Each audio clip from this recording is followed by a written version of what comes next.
তোমরা কি জানো খরা কাকে বলে? হ্যাঁ, যখন বৃষ্টি কম হওয়ার ফলে মাটি শুকিয়ে যায়। একদম ঠিক। আগামী 2 দিনের মধ্যে সুন্দরবন অঞ্চলে তীব্র ঘূর্ণিঝড়ের পূর্বাভাস দেখা যাচ্ছে।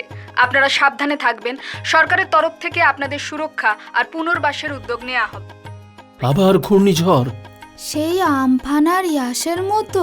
প্রকৃতি আমাদের আশেপাশে অনেক সৌন্দর্য এনে দেয়, তবে কখনো কখনো পাহাড় থেকে মাটি, পাথর, গাছপালা একসাথে নেমে আসতে দেখা যায়। এটাই হলো ভূমিধস।